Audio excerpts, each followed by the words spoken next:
Hello guys, welcome. So in today's video we'll be doing, as you can see, wave optics. Okay, so wave optics, for those of you who have seen my video on ray optics, I think you are having some idea about light, reflection, refraction and some phenomena. I think I have not covered Mirage in those things, but anyway. So in wave optics we'll be introducing the wave theory of light and why it is important, how was it proved and everything. So initially the theory that we had for light was developed by Descartes and Newton, that is the corpuscle theory of light. Corpuscle theory of light, see, this basically said here we have a reflecting surface and light is made up of some particles called corpuscles. So suppose when these particles are striking the surface, elastic collisions are taking place and these particles are reflected. So like this explained the law of reflection, reflection, then refraction, in refraction. Suppose if we have a rarer medium here and we have a denser medium here, then according to this theory, see, light is basically just a collection of particles. These particles are just like any other particles. We have a particle theory of light, the photon, Einstein's theory of photons, photoelectric effect. But these photons are not exactly the particles as imagined by Newton and Descartes. Okay. So you see these. So according to this theory, here denser medium means here there are more number of particles and here there are less number of particles. So more number of particles means they will be attracting these particles in all directions, such that the net resultant force will be acting downward. So the speed the attraction is increasing, the force is increasing, acceleration is increasing. So the speed of light should increase as it moves from a rare to denser medium, according to this theory. But we know that, suppose let us draw the normal, actually the light bends towards the normal and the speed of light decreases as it moves from a rare to denser medium. So this is explained by the wave theory of light. Only the wave theory, because corpuscle theory prediction is in contradiction to experiment. Wave theory of light could explain this. It's given in an NCERT. Wave model could satisfactorily explain the phenomena of reflection and refraction. However, it predicted that on refraction, if the wave bends towards normal, then the speed of light would be less in the second medium. So this is in contradiction to the prediction made by using the corpuscular model of light. It was much later confirmed by experiments where it was shown that the speed of light in water is less than the speed in air, confirming the prediction of the wave model. Foucault carried out this experiment in 1950. So one more thing, so this is the basic idea of refraction. Now the wave theory of light, again, wave theory of light is saying that light is nothing but a wave. So obviously we know that light travels in a straight line, nearly straight line. But this assumption is only true when we are considering huge distances and the wavelength of light is usually very small. Like this is not a straight line, but suppose very small wavelength like this, so it is almost a straight line. When you're looking from far away, it almost seems like a straight line. So this is one thing, and next thing is that the Huygens principle we should be doing. So Christian Huygens, I don't know the pronunciation, Huygens or Huygens or whatever, but anyway, so never mind. So he thought that light was a mechanical wave. Okay, but today we know that light is actually an electromagnetic wave. Electromagnetic wave means, we have done a video on this, electromagnetic waves. Electromagnetic wave means it's a special kind of wave and it does not need any medium to propagate. Some people go on about the ether medium. I will not discuss those things here, but that's it. So now we'll be verifying the laws of reflection and refraction by, before that wavefront. Wavefront. So what is a wavefront? So we are trying to cover everything in as short a time as possible, but never in such a way that you will not understand it. So please keep watching. Suppose here we have a pond or a river, water body. So if I drop a stone here. So it is a source of primary disturbance. What is a wave? Wave basically is a source of disturbance. Disturbance the medium. Some sort of disturbance. Like if every particle, suppose I have a field, if every particle is in its initial position, then there can be no wave. But suppose if the particles are vibrating, then only there will be a concept of waves. So if the particles are vibrating in the same direction as the direction of propagation of wave, like compressions, rarefactions, in sound waves, then we get longitudinal waves. But light waves, as you will see, they are transverse waves. The particles are vibrating like this, some vibrating down, some vibrating up. So vibrating in the vertical direction, but the wave is traveling in this direction. This is what happens in the water also. If you throw a stone, it's a source of primary disturbance. We see ripples. like ripples like this, water waves. So why do we see these ripples basically? Suppose we drop a stone, so the water in that part will go down, and so the part around it will go up. I think you are understanding, right? So here here the part will go up and we'll get a small circle. Small circle in the sense we can see that in a circumference, in a circular manner, all the particles have formed a bump like this above, right? So then again this will be this. Sorry, so these waves will be like propagating. So after some time we will get a wave here, then we will get a wave here, and this will go on. Now according to Vigen, you take any one of these levels and take this big sphere out there, big circle, not sphere, circle. So this circle, if I consider what Vigen is saying, this circle is nothing but the wavefront. Wavefront means the locus in the sense the path of all the points which are oscillating in phase. So you see one thing, in the circumference of the circle, all the points you consider. It is not like this point is vibrating below and this point is vibrating above. Then we will see a sort of distorted surface, right? We are seeing a circle like this, and so in this region, all the particles have formed a depression. In this region, all the particles have formed the hump. So we can see it's somewhat above. So all the particles are going up together and going down together. So that means in this circumference, in this circle, all the particles, they are having a same phase, no phase difference. They are oscillating in the same phase. Again, in this circle also they are oscillating in the same phase, but these two are not equal because obviously the radius is different. This circle and circle are not equal, but all the points on this circle or all the points on this circle, they are in phase. So such a circle we can call a wavefront. So for a point source we will get a spherical wavefront. So we get a wavefront. For a point source we get a spherical wavefront. The wavefront you see is always perpendicular to the direction of propagation of waves, and also perpendicular to the direction of the wave carries. I'm sorry, I got vaccinated here, so it hurt a little. So see, the energy of the wave travels in a direction perpendicular to the wavefront. Suppose if you are having this, suppose this is I'm drawing a part. This is actually a circle, but I'm drawing a part. So suppose this is my wavefront. Okay. So see how to draw the wavefront basically. How to draw the wavefront? The wavefront will always be perpendicular to. So the wave is propagating in this direction. In this direction. Then like this. In all the directions, wave is propagating. So suppose wave is propagating here. Let me rub this. Here. So drop a perpendicular here, perpendicular.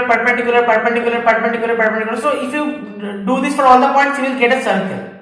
So for a point source, you will get a circular wavefront. So this is my wavefront, and my wave is traveling like this. This circle is not my wave. This is my wavefront. Okay. So this is the basic idea of wavefront. Now, if you are having a plane wave, suppose waves are like this. Then the wavefront will be perpendicular like this. If you are having a linear source like this, so suppose like this it's, then at this point also. So you get a cylindrical wavefront. More cylinders you will be getting depending on the radius. So concentric cylinders you will be getting. I hope you are understanding. Why cylinders? Because you see this is a linear source of light. This is giving off light in this direction, so like a cylinder. I hope you are understanding. Next we have every point on a wavefront. Okay. This chapter is very interesting. So every point on a wavefront, suppose I have my point source of disturbance here. This is my source of primary disturbance, and this is my wavefront. So every point on this wavefront will give rise to a secondary disturbance, can be considered a source of secondary disturbance. Now it's not possible to show for every point because there are an infinite number of points, but let me take some points. Suppose this point I'm taking, this point I'm taking, this point, like this it will go on. I'm taking 4 points. So this point will act as a source of secondary wave, source of secondary disturbance. This disturbance gave rise to this wavefront. On the wavefront, each point will act as a source of secondary disturbance, and they will give rise to waves, but these waves are smaller, so we call them wavelets. So we have learned what are wavefronts. We are doing Huygens principle currently, and these are called wavelets. So these are the basic terminology.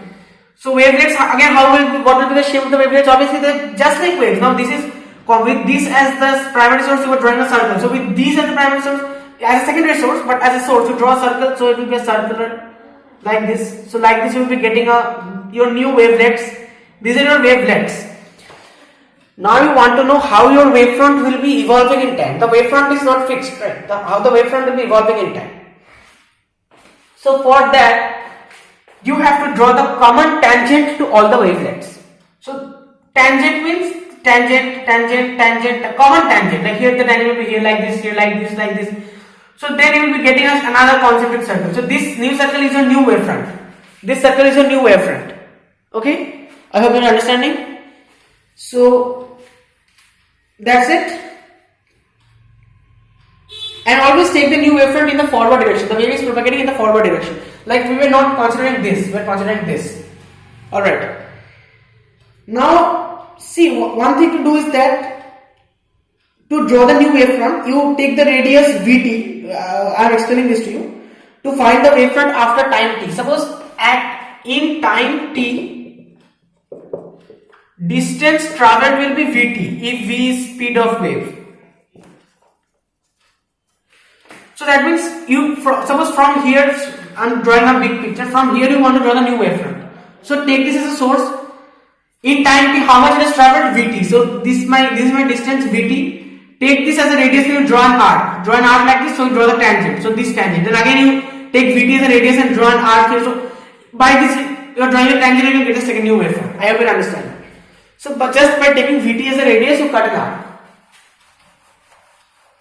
I hope you are understanding why we are taking Vt as a radius, because radius means Vt distance the wavefront must be traveling, because the wavefront, I told you, I don't know if I have told you or not, but I am telling you now if I haven't told you. The secondary wavelet, they spread in all directions with the speed of wave. So the wavefront is spreading in all directions, so it will spread with the speed of wave. With these wavelets, they will also propagate with the speed of wave. So if the speed of wave is v, and after time t you want to analyze the position of the wavefront. So after time t, these wavelets will have reached a distance Vt, so that's why Vt radius and draw an arc, and then the tangent to the arc will give you the new wavefront. Alright. Now we will be verifying the laws of reflection and diffraction with the help of wave theory of light. So again, you may think that what is the need for wave theory, because with the help of ray optics also we could have done these things, but that will be coming to it slowly, gradually. So first of all, the other verifications. Now this is a bit tricky. The law of reflection, to understand this, it's a bit tricky. I understand, like it's so follow me closely. I myself get confused at times in this, but yeah, anyway. So this is my plane mirror reflecting surface. Suppose I take two incident rays which are parallel to one another. Obviously they must be parallel, so incident rays parallel. So now we draw the wavefront. Yeah, we can draw the reflected rays like this, but we will not do that now. Here we are using the wave theory. So according to wave theory, rays are not traveling like this. Wavefront is traveling. So what will be the wavefront for these two incident rays? Obviously the wavefront will be in a direction perpendicular to this. So if I draw perpendicular here, it will be like this. I hope you understand. Perpendicular to this. So let me draw it better. Can you just give me 1 second?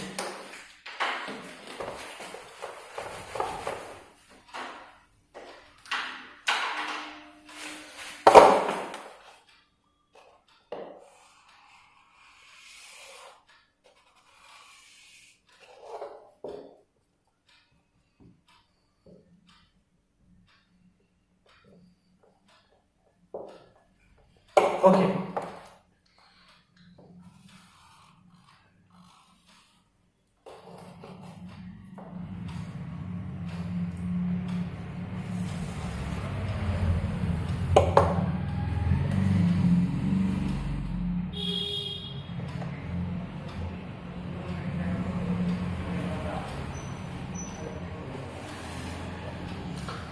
So wavefront we can take at any point, but I am taking at this point. Why, we will see. So we're going to take the wavefront here also. So it's here, then after some time it's reaching here.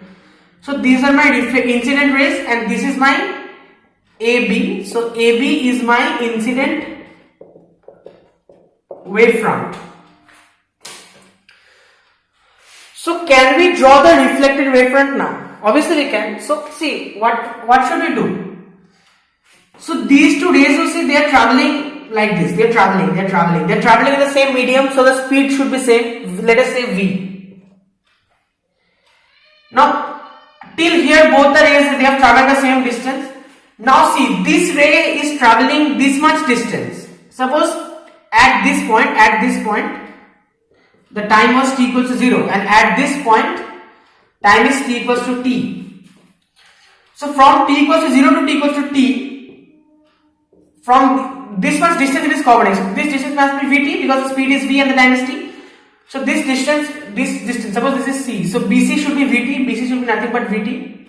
I hope you are understanding. So if bc is vt, now I want to draw the reflected wavefront. So as soon as this wavefront hits, suppose this wavefront is coming like this, and then it is hitting this surface of the mirror. As soon as the wavefront hits the surface of the mirror, it will be activating the secondary sources, and from there will be again the reflect, we'll be getting the wavelets, and from there we can draw the reflected wavefront. So how to draw the reflected? Obviously we can draw the reflected rays like this and then draw a perpendicular, but not that way. Try to understand how to draw the reflected wavefront. For that, see, there will be many circles, but with this as the center, we have to draw a circle, and then we have to draw the tangent to the circle from this point. Why from this point? Because see, this line suppose till here, suppose these two lines are coming till here, both have traveled the same distance, similar, identical. Then this line will be reflected. So while it is being reflected, this line is traveling from here to here. So now both are in the same medium, the speed is same, and the time taken must also be same, because see, like, they're just being reflected. It's not refraction, the speed is not changing or anything. So we should take the radius as Vt. Like how big a circle should be drawn, we should take the radius as Vt. So with Vt as the radius, you can draw an arc here, and then we can draw the tangent from this point. So that will be somewhat like this.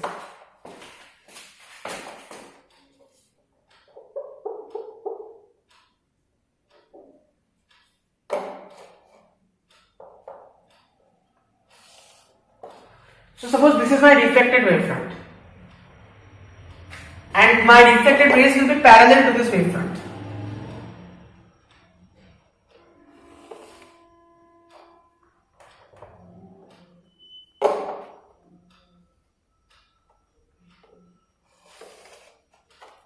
These are my reflected rays. Let me draw the normal.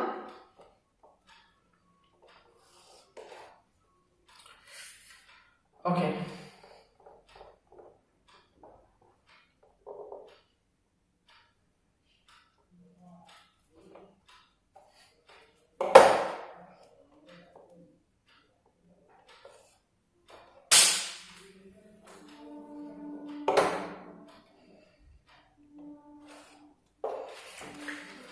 So this is my angle of incidence, then the angle between the incident ray and the normal. Now this angle, understand nicely, this angle I am talking about, this angle is 90 degree because this is my wavefront and this is my incident ray, so this angle is 90 degree. So if this angle is 90 degree and this angle is I, so this must be 90 minus I, this angle must be 90 minus I. Now again, this angle, understand nicely, I am talking about this angle is 90 and this is 90 minus I.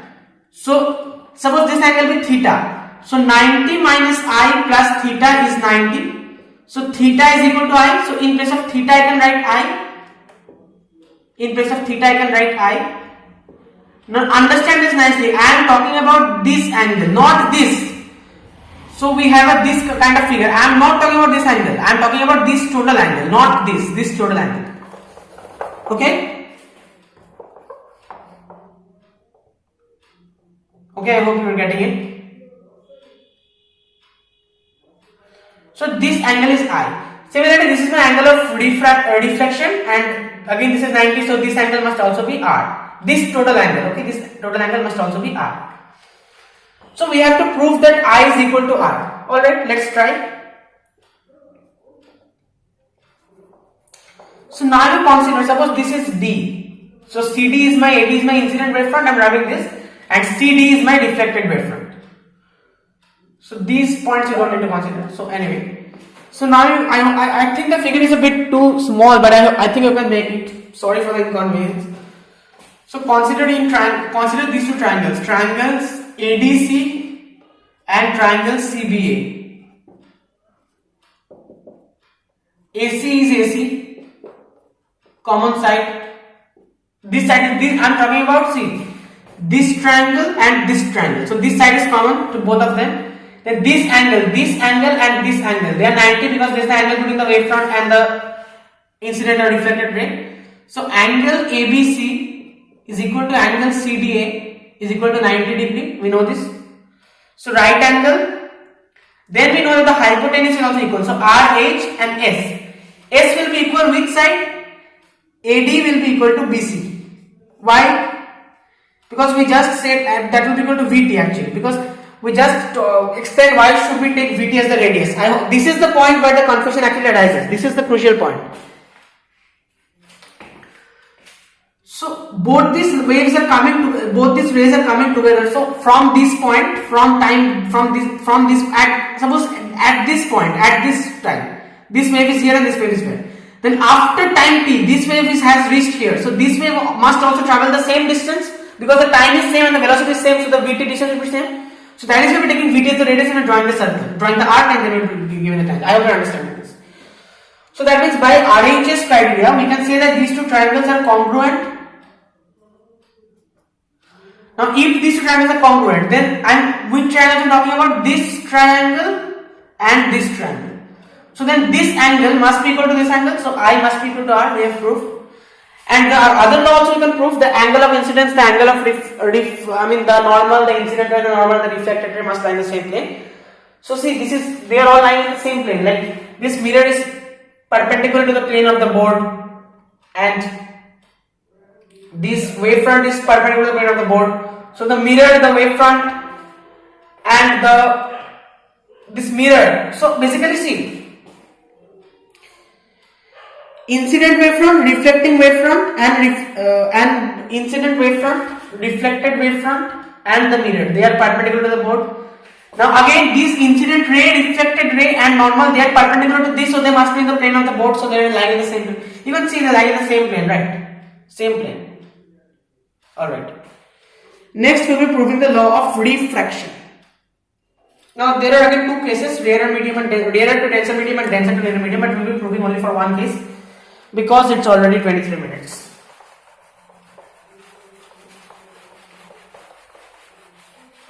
So here we have a medium.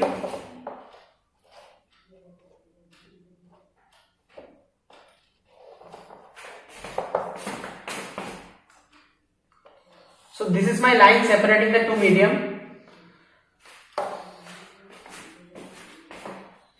So I draw two incident rays,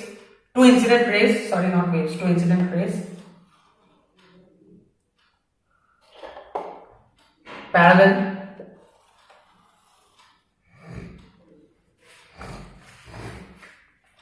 This is medium 1, this is rarer. So we are doing rarer to denser. This is medium 2, this is denser. So here the speed is V2, here the speed is V1. So V1 is greater than V2 because in rarer medium the speed is more. We all know this. So these two, okay, they don't seem parallel.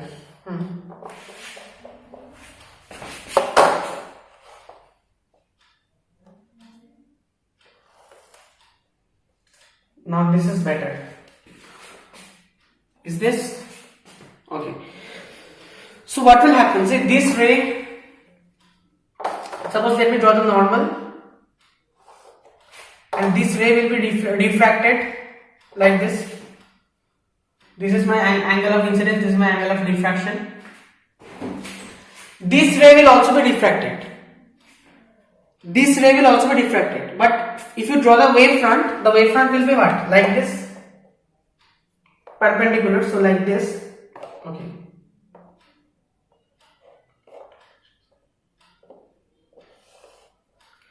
So this is my incident wavefront. So see, at when this end of the wavefront touches the surface dividing these two mediums, then this end is still in medium 1. So this end the speed is still v1.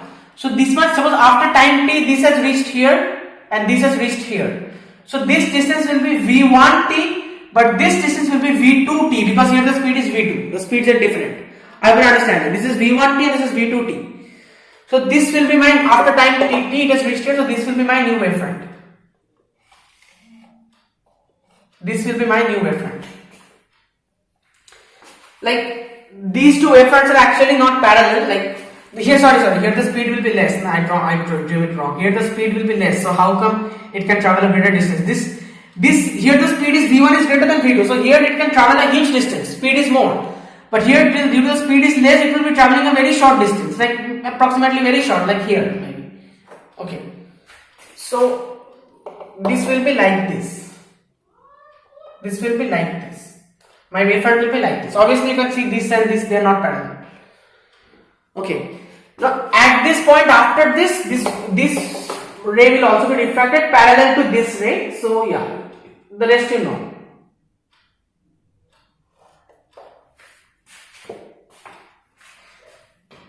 So that's it. Now you see, if this is angle I, now this angle is 90 because this is my wavefront and this is my incident ray.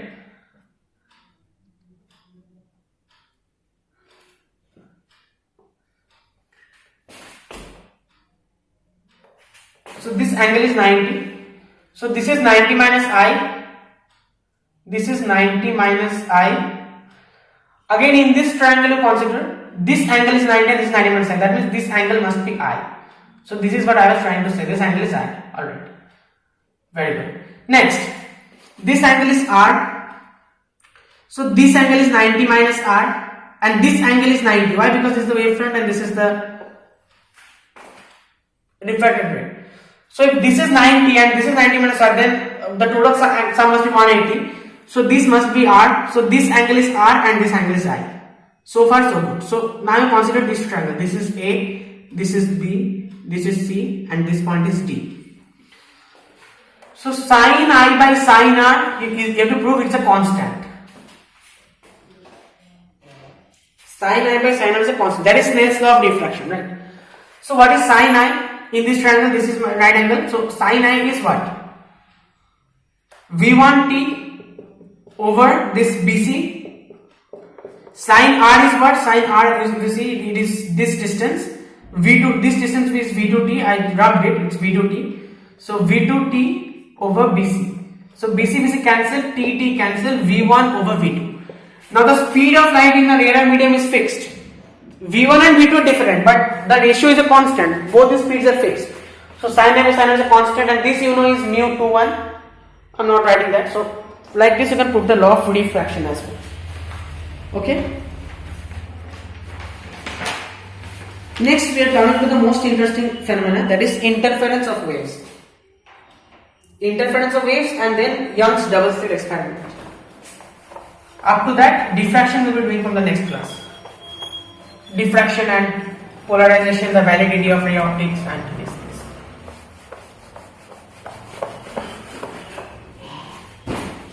Alright.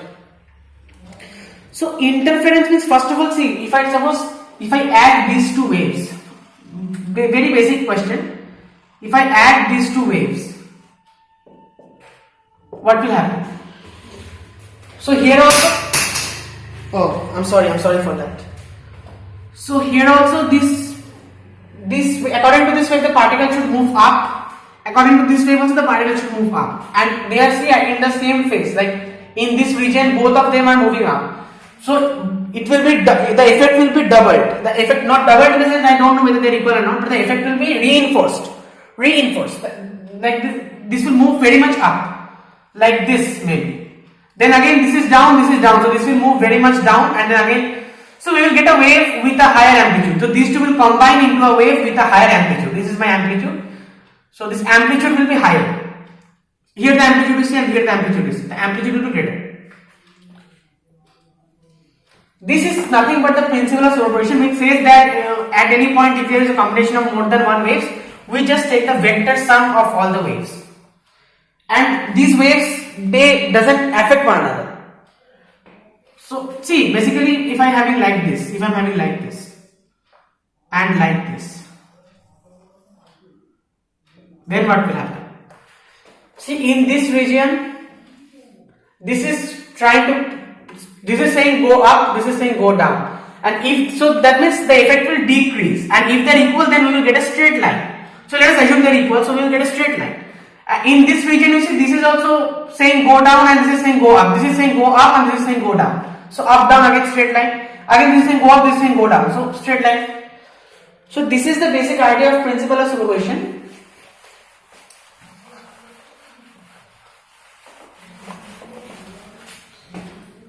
Now suppose you consider you have a source, light source here A and here B, and you have a point here P. So suppose this distance you say it is x1 and this distance you say it is x2. Suppose x2 is greater than x1. Okay. So see, from A we will be having a wave. Let the equation of the wave be. I have been having some basic idea about the equation of the wave, like A sine omega t plus kx, A cos omega t plus kx, right? So suppose this y1 due to x1, y1 is A is the amplitude, so let me write A1.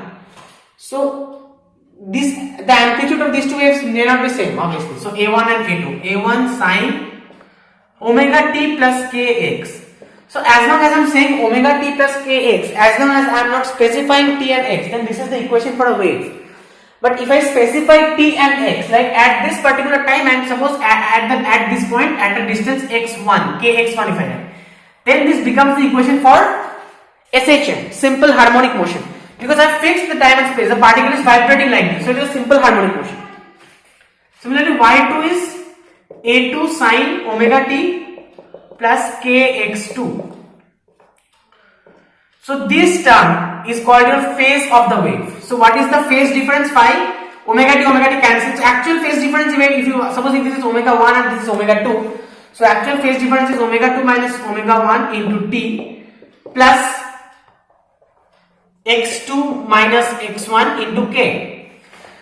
So this is the actual phase difference in the general case. But here we assume that omega is same for both these waves. Why omega? See, if omega is same, that means 2 pi frequency, 2 pi f is omega is same, that means f is same. So that means we are saying that both of these lights are of the same frequency. This means, and if they are of the same frequency and if they are vibrating in phase, then we say the lights are coherent.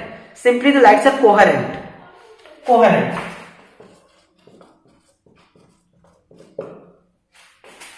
So we are saying that omega is same. So omega 2 is equal to omega 1, that means this term will go just be 0. So we will have our phase difference is simply x2 minus x1 into k. Just subtract this from this. Subtract this from this. So x2 minus x1 I can write delta x, and k, what is k? K is 2 pi. So 2 pi delta x over lambda. K is 2 pi over lambda, and this is my, let us say, delta x.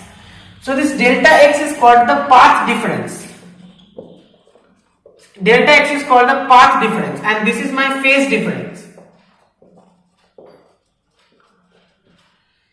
This k is an interesting concept, it's called wave vector. So this k is 2 pi over lambda. Now it's a very interesting concept in wave. So this is the basic equation, that phi is 2 pi delta x over lambda. Alright, so far so good. So 2 pi over lambda, see, if frequency is same and velocity is same, then v equals f lambda.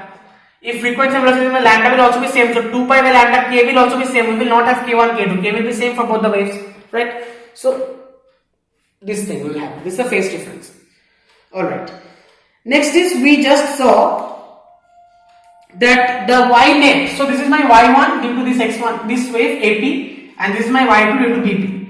So y net will be y1 plus y2. right? So y net will be y1 plus y2. This is obvious. So now the question is amplitude. First of all, you have to, so see, there are basically two terms. One is the amplitude, a1, a2, and then the sine term, the wave term. So amplitude, if you take, suppose A be the total amplitude, A be the resultant amplitude. Can you make this? Can you see this? Where have I written this? Yeah, here. I think you can see this already. So what will be this? See, this is, what is the relation between A, A1 and A2? Suppose this is A1, alright. So A1 is the amplitude of the wave. The amplitude of the wave is not same. There is some phase difference, and that phase difference is phi. So after some angle phi, we are having A2. So what is the resultant? Resultant will be parallelogram block vector. Resultant will be A. So how to find this out? A square equals A1 square plus A2 square plus 2A1 A2 cos phi. I hope you are aware. This is the basic parallelogram law. Nothing new. If you have done vector, then this should be nothing new to you. This should be nothing new to you. Okay. So this is my A is my, or let me write A net on, anyway. So understand it. A is my resultant amplitude. So resultant amplitude is this thing. Alright. One thing is done. Next is, so this total angle is phi. Now suppose let this angle be theta. Why are we worrying about this angle? Why are we worrying about this angle? Because see, y net is y1 plus y2. So I am rubbing this part once. Y net is y1 plus y2.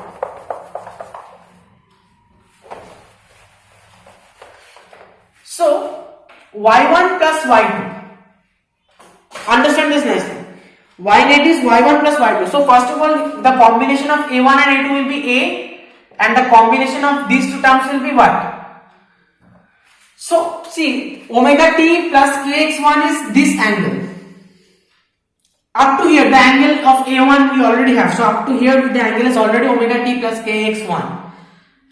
So plus theta we are doing. We are going until k. We are going till k. So we have to consider this angle. So A sine omega t plus kx1 plus theta. Did you get this point? Did you get this point?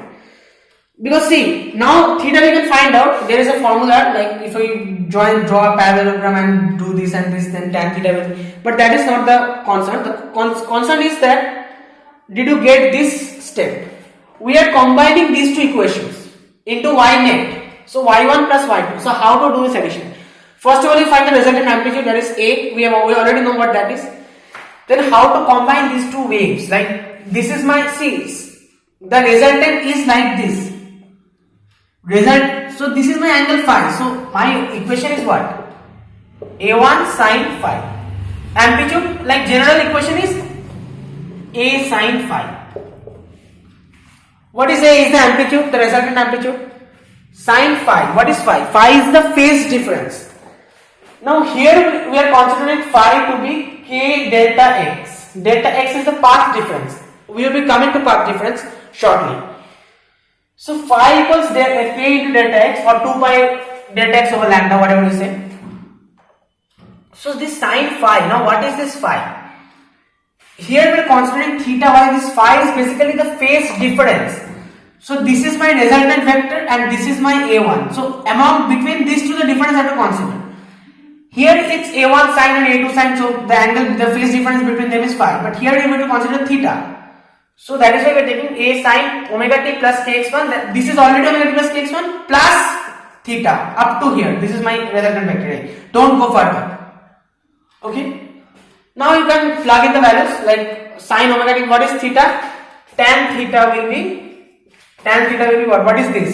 Tell me, what is this? So this is my equal to this parallelogram. So in this right angle triangle, you see, this is a2. So this is suppose theta. No, this is not theta. This is phi. Right? This is phi. So we'll be getting a2 sine phi. This is a2 sine phi, obviously. a2 sine phi over this. This is what? This is a1 plus what is this? This is cos phi. a2 cos phi. So a1 plus a2 cos phi.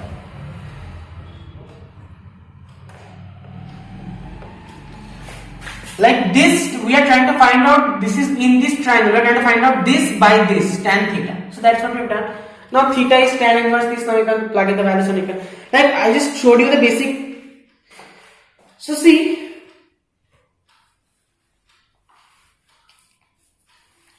if we have a coherent source of light, like we just discussed coherent source of light. If we have a coherent source of light, this phi will be constant. This phi will be constant. This phi. Why? Because if we have a coherent source of light, then this entire thing, this amplitude remains constant. So now understand this nicely. If we have a coherent source of light, then the frequency is same. So frequency is same and they are in the same phase. This is the condition of coherence. They are in the same phase. So same phase means no phase difference.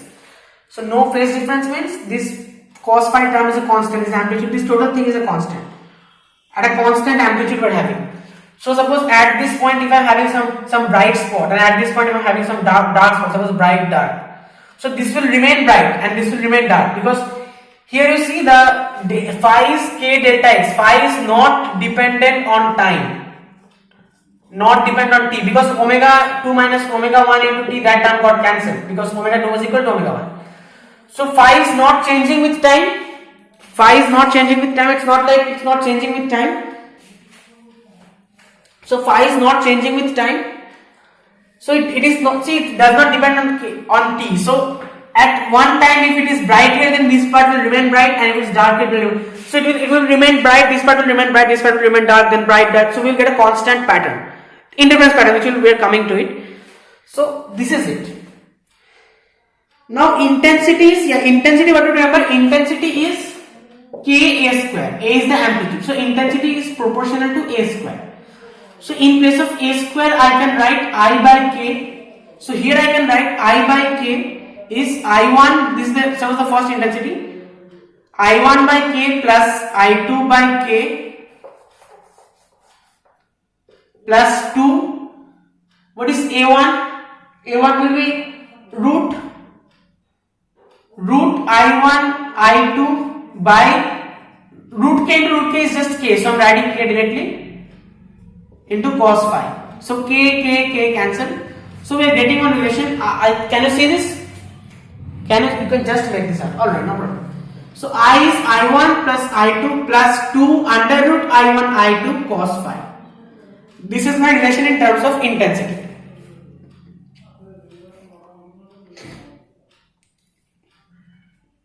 Alright. So now is constructive interference and destructive interference. Constructive interference and destructive interference. So we just showed that if it is like this, if the waves are being reinforced, then it's a constructive interference. Otherwise, suppose if it is like this and like this, so the waves are being cancelled out, then it's a destructive interference. Now what are the conditions for constructive interference and what are the conditions for destructive interference?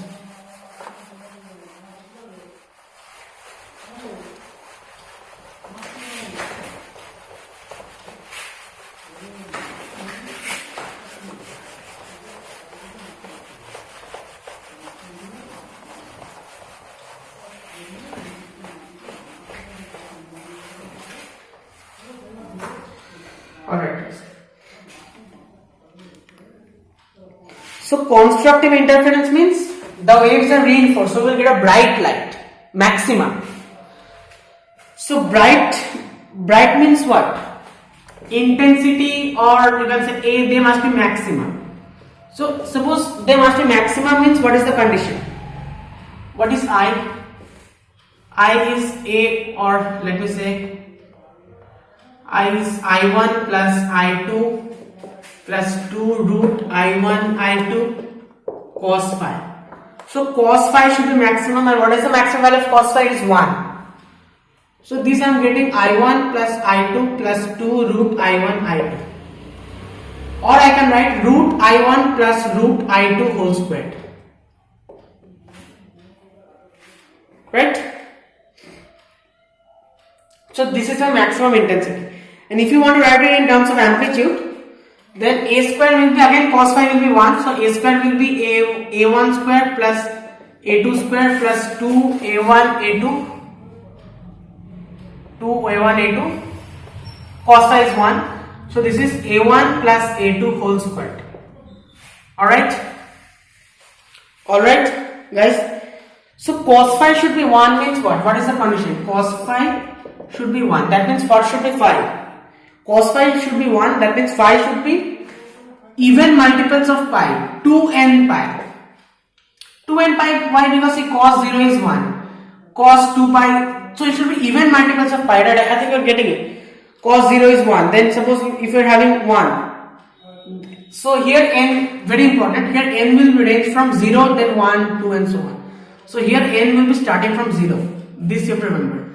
The condition is that phi should be equal to 2n pi. So this is my phase difference. Now if the phase difference should be equal to 2n pi, what about the path difference? So phi is 2 pi delta x over lambda. So delta x is phi lambda over 2 pi. So what is phi? 2n pi lambda over 2 pi. So it should be n pi.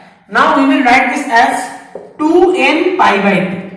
And I have not done nothing wrong mathematically, just 2n pi by 2. So the same thing as writing n pi. Why? Because it will be easier to remember. So this is even multiple of lambda by 2. Sorry, not pi by 2, lambda by 2. Even multiple of lambda by 2. So path difference should be even multiple of lambda by 2 and phase difference should be even multiple of pi. So this is my condition for constructive interference. For destructive interference we have the same thing. Cos phi, what is the minimum value of cos phi? It is minus 1. So this is for constructive interference. For destructive interference I am doing here. Cos phi should be minus 1. So I should be under root I1 minus I2, sorry, under root I1 minus under root I2 whole square. A should be A1 minus A2 whole square, because you will get that term minus 2A1 A2. So A minus B whole square from here, right? So cos phi minus 1. What is the condition for that? Cos phi minus 1. So phi should be odd multiples of pi. Phi should be odd multiples of pi, like pi, 3 pi, 5 pi, 7 pi. So phi should be 2n, you can write 2n minus 1 or 2n plus 1, but if you are writing 2n minus 1 pi, then the n is starting from 1. N is not starting from 0 in this case. N is starting from 1, 2, 3 like this. Okay, because if n is starting from, like, I have an understanding, right? So that's it. Now, so it is, why did I write here 2n lambda by 2? Because it is easy to remember. Because in this case you see the delta x will be what? Phi lambda by 2 pi. So here phi is 2n minus 1 pi lambda by 2 pi. So pi cancel, we are basically having 2n minus 1 lambda by 2. So odd multiple of lambda by 2 is my path difference and phase difference is odd multiple of pi. So it is easier to remember. Odd multiple of lambda by 2, path difference, odd multiple lambda by 2, destructive interference, even multiple of lambda by 2, path difference, constructive interference. Phase angle, odd multiple of pi, destructive interference, phase angle, even multiple of pi, constructive interference. That's it. So yeah, and so if A1 is equal to A2 and I1 is equal to I2, then what? Tell me. So then suppose I1 is equal to I2 means what? This will become 2I, suppose I1 is equal to I2 equal to I. So 2I plus 2, this is I squared under root, so 2I cos phi. So 2I common 1 plus cos phi. So 1 plus cos phi, how can we write it? Just trigonometry, simple trigonometry. 1 plus cos phi we can write 2 cos squared theta by 2. See, 2 cos squared theta by 2 is 1 plus cos theta. Is this true? Okay, alright. What is cos? So in this means if we assume theta by 2 to be theta, then we are basically saying 2 cos squared theta is equal to 1 plus cos 2 theta. Okay, so is this true? Is this true? So what is cos 2 theta? Cos 2 theta is cos squared theta minus sin squared theta. So cos squared theta minus sin squared theta, I can write 1 minus, so minus 1 plus 1 plus cos squared theta. So cos 2 theta is 2 cos square theta minus 1.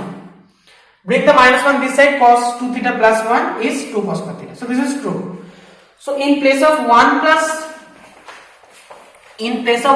cos theta, I can write 2i into 2. So that will become 4i cos square 5 by 2. This is not 5 by 2. This is my intensity if they are all equal. If A equal amplitude and equal. Amplitude should be equal if you are trying to get a good interference pattern actually. We will see why. And as for A, see, A will be basically 2A cos 5 by 2. You can derive it. A will be 2A cos 5 by 2. So this is all. Next we are moving on to Young's double slit experiment.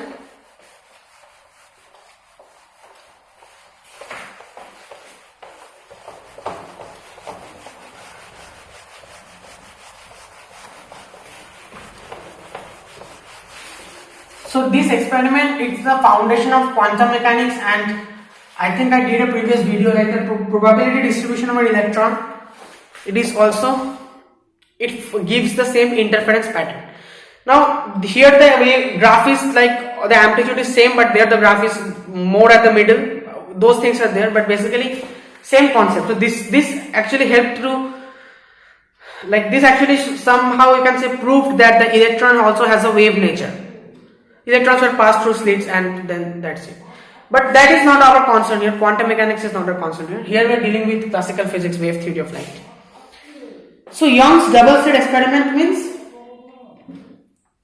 monochromatic. So we need a monochromatic light and we need to see monochromatic light means same color. So that they should be the same frequency and they should be coherent. So suppose this is my source of monochromatic light, or let me write S. Okay, S. So then light is coming and then here we are having two slits. Slits in the sense, suppose I am showing in the front view, two very thin slits and very close together we have made. Like this distance should be small and this distance should be small. This slit should be very thin. Why thin? Because we want to see the wave nature of light. So wave nature of light means light will only show its wave nature when these slits are very small. The slits are very small, so that is comparable to the wavelength of light. If big slits, then if you make big slits, then obviously light will pass in a straight line. Right. So we'll be studying more about diffraction and single slit also. But yeah, anyway. So this is my double slit experiment. So these are my two slits, and suppose I have a screen here. So from here light will. So what do you expect first of all? If light indeed travels in a straight line. Suppose this is my, I am rubbing this is my source S1, this is my source S2. Suppose this distance is my D, the distance between the slits, and suppose this distance is capital D, the distance between the slit and the screen. So we should know that D should be much greater than D. Capital D should be much greater than small d. This is the condition. This D should be very, here we are drawing the diagram like this just to make you understand, but this D should be very small and this should be huge. Alright. So yeah, now you cannot try this with any cardboard at your home. Definitely not, because the slit should be very thin, this D should be very small, and anyway. So what we are saying is that, what the experiment is telling you is that, so yeah, where was I? Where was I? So see, basically what will happen, what do we expect if light travels in a straight line? Like even fundamentally, we know that light travels in a straight line is a good approximation, but that's not true. But if we assume that to be true, then we expect that light will be traveling in a straight line, and here we will get a light ray, and in this slit we will get a light ray, and here the light will all be reflected backward, so we will not get anything here. So we will just get two slit-like images, two slit-like bright lines. That is what we expect. But in reality, what we get is that we get an interference pattern. Interference pattern means bright, then again dark, then again bright, again dark. So bright, dark, bright, dark, bright, dark, bright, dark, like this, bright, dark. So alternate regions of brightness and darkness. We get an interference pattern like this. So why we are getting an interference pattern? Let us see. This is where the wave nature of light comes in. So when the slits are very thin, then we cannot say that light travels in a straight line. When the slits are very thin, then we cannot say that light travels in a straight line. So we cannot assume that we will get only two two images there. We cannot assume that, right? So we get interference pattern, we get fringes. So suppose let me divide this into equal distance. Suppose this is d by 2 and this is d by 2. Join this line. So join this.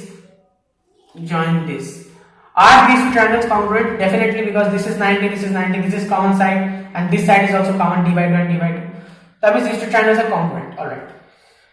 That means this, suppose this is S1, this is S2, and this is suppose P, or let us say C. This is actually called the central maxima. So C, let us see. Let me see what I have. Yeah, I have named it C. So to avoid further confusion, I am naming it C here also. So S1C will be equal to S2C. These two distances will be equal. So there will be no path difference, like delta x will be 0. Path difference in which case? Suppose here are my two slits and here I have a screen. So suppose at this distance I am trying to find out. So from from this slit and then from this slit. Sorry.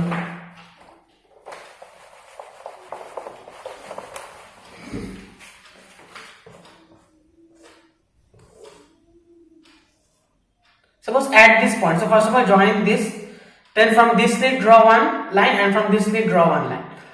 So path difference in the sense, see this much distance and then drop a perpendicular this much distance. This is same. But this distance is extra, so this is your path difference, delta x.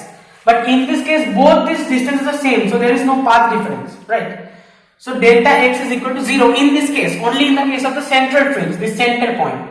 So delta x is 0.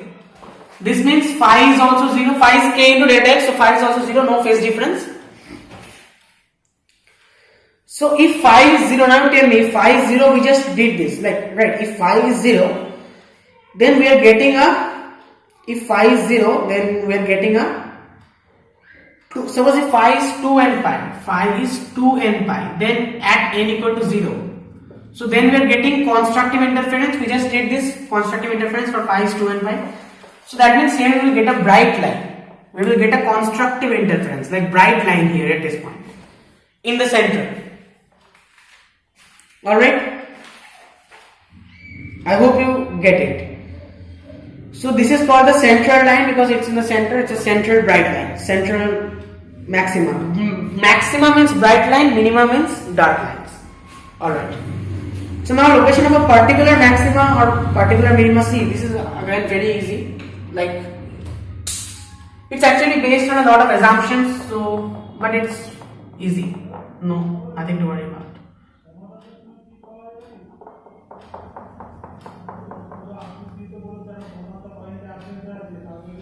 Okay.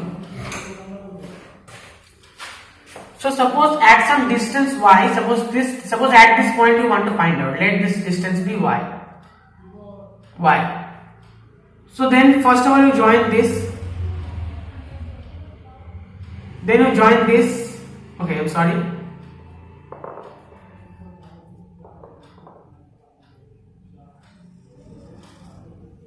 Then you join this,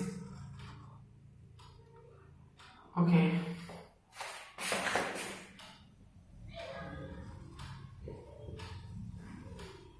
Anyway, doesn't matter. Alright. So you get it now, you drop a perpendicular from here to here. This is my perpendicular. So this is my delta x. This is my delta x. The phase difference. We already discussed this. The path difference. So this elevation is called your theta. This angle. Elevation in the sense, the elevation of that point from the center.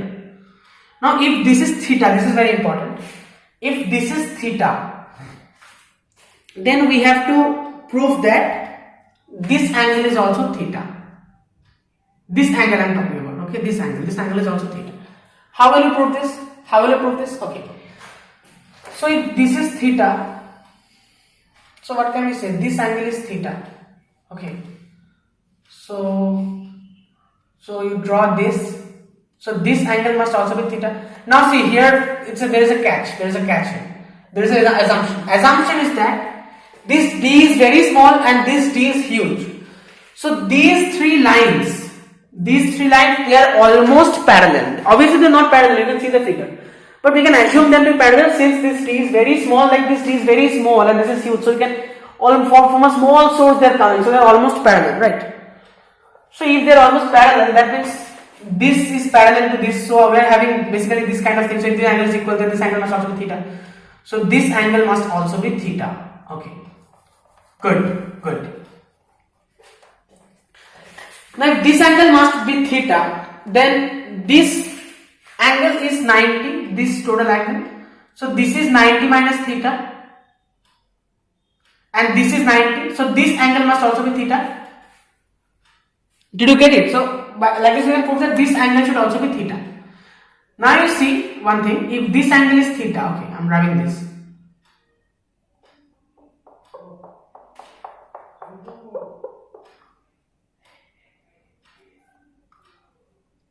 So if this angle is theta, then in this triangle you consider what is sine theta? Sine theta is this delta x over d, this thing d in this right angle triangle. Okay, this triangle. So this is d. So delta x we can say d sine theta. I think it should be clear up till here. So delta x is d sine theta. Next, here we are assuming, this is the next assumption, we are assuming that at y distance we will get the first bright spot after the center brightness. This is my at 0, at the center bright spot, but after this, suppose this region is dark, then the first bright spot I am getting at this point. Okay, so at this point I am getting my first bright spot. So that means lambda, what is the formula? Phi will be equal to 2n pi, right? So phi will be equal to 2n pi. So n will be 0, 1. So in this case, we are assuming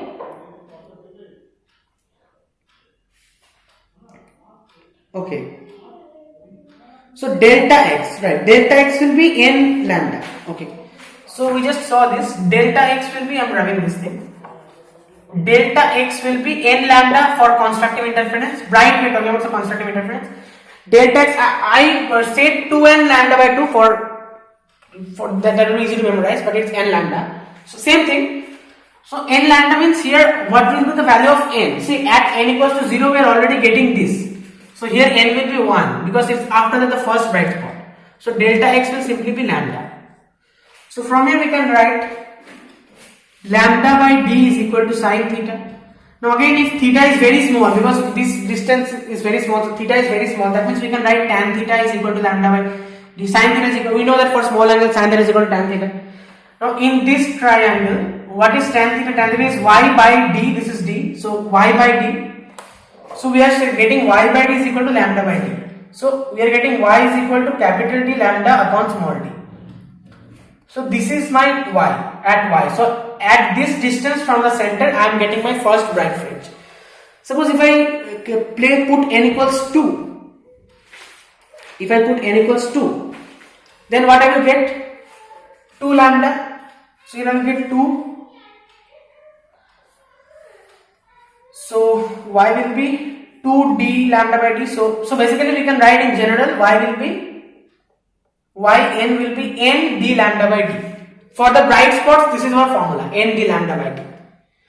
For the dark spots, I ask you to do the derivation yourself, or maybe I am doing it. So okay, sorry. So it's for dark or for minima. See, this will be true. Delta x will be d sin theta. This will definitely be true. This will always be true. Now, for dark, what was the formula? 2n minus 1 pi. Oh, sorry, delta x was 2n minus 1 lambda by 2.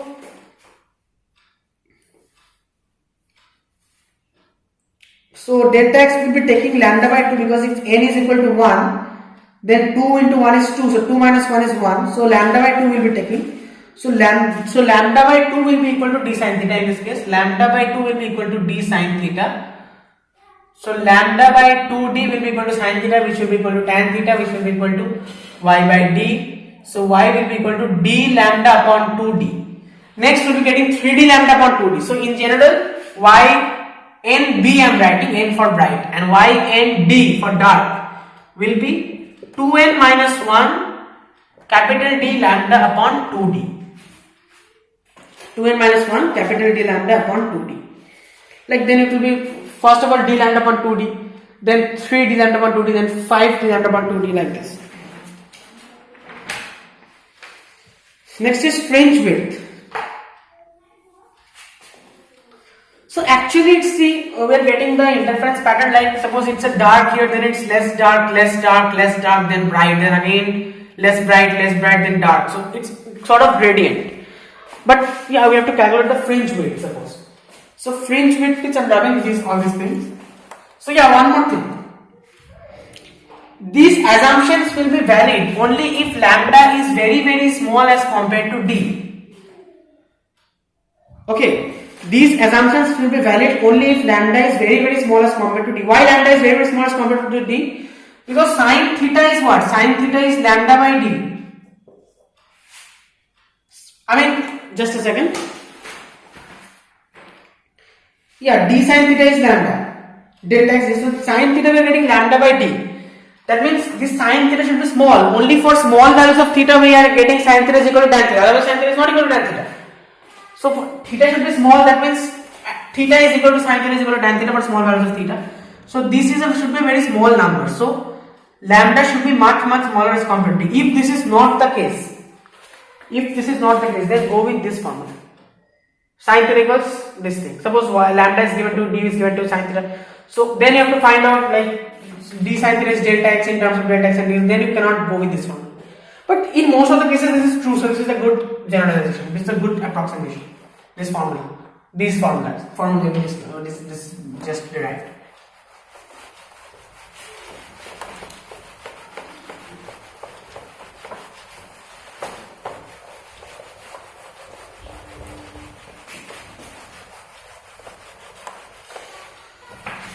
So interference, the fringe width. Fringe width means the distance between two consecutive bright fringe. The distance between two, suppose here is a bright, dark, bright, dark, bright. So the distance between two consecutive bright fringe, that will be my dark fringe length. So distance between two consecutive bright fringes. Suppose I am taking y2b, 2 and 1. So y2b minus y1b. So what is this? What is y2b? 2d lambda upon d minus d lambda upon d. That is 2 minus 1 is 1. So we are getting d lambda upon d. Right. Next is distance between two consecutive dark fringe. So this is actually giving you the dark fringe width, and this is giving you the bright fringe width, the distance between two consecutive dark fringes. So suppose let us take y2d minus y1d. So what was the formula? 2n minus 1. So n is 2 first of all. So 2 into 2 is 4 minus 1 is 3. So by 2. So 3 by 2 d lambda upon d. Minus 1, so if n is 1, then 2 minus 1 is 1, so minus d lambda upon d.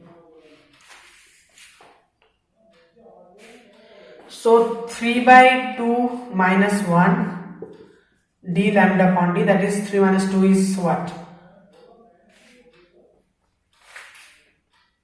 Excuse me, this will be d lambda upon 2d, right? 2n minus 1 d lambda upon 2d, so 2n minus 1, so this will be 2d, right? So 3 by 2 minus 1 by 2 is 2 by 2, that is 1. So ultimately we are getting d lambda over d. So that means from here we can say that the bright fringe width and the dark fringe width they are equal. The fringes are of equal widths. Bright fringe is this much, dark fringe also this much. Right? So suppose if wavelength is given to you and maxima, like the distance is given, if y is given, suppose d lambda upon d is y. So if y is given and wavelength is given, and even if wavelength is changed, you can find the ratio of d to d, because this will not change. the distance between the screen and the slits and the distance between the slits, that cannot change. So like that you can do. So like this some sums are there, I'm not doing because it's already over 1 hour. Next is intensity. The graph for intensity. So okay.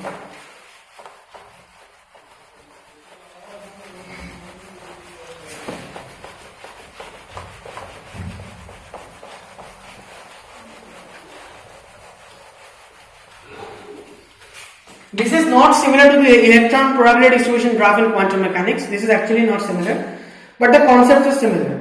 Okay, so intensity is 4I cos square 5 by 2. Now maximum, so intensity is what? We just saw 4I cos squared 5 by 2. So maximum intensity means cos squared 5 by 2. Maximum value of cos squared 5 by 2 is a square term. But anyway, maximum value will be 1. So maximum intensity will be 4I. And minimum intensity cos square 5 by 2. So minimum value of cos squared 5 by 2. This is a square term. So the answer cannot be minus 1. Minimum value of a squared quantity is 0. So the intensity will be 0. 4I into 0 is 0. So our graph looks like this. This is my intensity on the y-axis. And this is my delta x. The path difference. So delta x, the path difference. So suppose this is lambda. This is suppose 0.5 lambda. So lambda by 2, lambda by 3, lambda by 2, 2 lambda. Okay, like this. Same here. Lambda by 2, lambda, 3 lambda by 2, 2 lambda. Okay. So at 0, this is 0. Okay. So at 0, we will get a maximum. So suppose at this point we are getting a 4I. So at this point we are getting 1 point. At lambda by 2 we are getting a minimum. Minimum value is 0. So 0. Then again here maximum 4I. Here maximum. So do you see the pattern? We are getting like this pattern. Like this we were getting it. All these values are 4I. So this is our intensity graph. And next is so we are basically done with today's class. Next we have just a very little portion, that is the conditions for getting a good distinct interference. So first of all we need coherent sources. Coherent sources, this phi should be constant with time. I already showed you why, because if phi is changing with time, then suppose this at the same region, once there will be bright light, once there will be dark light. So once it will be bright, once it will be dark. So we will not get a constant permanent interference pattern. Same frequency should be there. Amplitude must be same or nearly same. Why? Okay. And other conditions are also there, like capital D should be greater than, much greater than small d, monochromatic light source, single color light. Why monochromatic light source? We already discussed, same frequency. So if we are not using monochromatic light, if you are using white light, suppose in Young's double slit experiment, then what will happen? The central fringe will be same. The central fringe which we are discussing, that will be same, overlapping. But then we will be getting all the values will overlap, and we will be getting we will not get a long good interference pattern. There are some questions in our NCERT book. Like if you have the book on page number, you can see. And Doppler effect, I think we have missed. Alright, Doppler effect will be doing in the next class. No problem, because I cannot do any more today. I am not well. I just took the vaccination, and anyway, so it's already over 1 hour 14 minutes. So anyway, where was I? On page number 366, NCERT Part 2 Physics. Part 2 Physics, class 12. Like, what is the effect of the interference fringes in a Young's double slit experiment due to each of the following operations? Suppose the screen is moved away. Screen is moved away means capital D is increased. So you can find out what will happen. Interference fringe, see, it is angular separation of fringes remains constant because there is lambda by small d. Lambda is not changing, small d is not changing. The actual separation of fringes increases in the proportion to the distance, so it will increase. The separation of the fringes will increase because that is directly proportional to capital D. Then suppose monochromatic source is replaced by another monochromatic source of shorter wavelength. So if wavelength is shorter, you can find out what will happen. Separation between the two slits is increased. You can find out what will happen. The source slit is moved closer to the double slit plane. The width of the source slit is increased. So you can just find out what will happen. Whether it's directly proportional to that quantity which is being increased or decreased, or it's inversely proportional to that, you have to find out. Just remember the formulas, nothing else. So that's it. Now, yeah, one more question which we did not answer. So why should the amplitude be same or nearly same? Suppose the amplitude I am not taking same. Suppose A1 I am taking 100 and A2 I am taking 10. So A1 plus A2 will be the maximum amplitude A1 plus A2 squared. So A1 plus A2 will be 110 and A1 minus A2 will be 90. So 110 and 90, there is not a great difference. So that means this will not be, the contrast will not be well visible. This is a bit brighter, this is a bit darker, but you really cannot distinguish. Just 110 and 90. But if you are having a big, small difference, nearly same amplitude, suppose 199, then A1 plus A2 will be 199 and A1 minus A2 will be 100 minus 99. So that is 1. So here there is a huge difference, 199 and 1. So you understand the reason. So that was all for today's class, guys.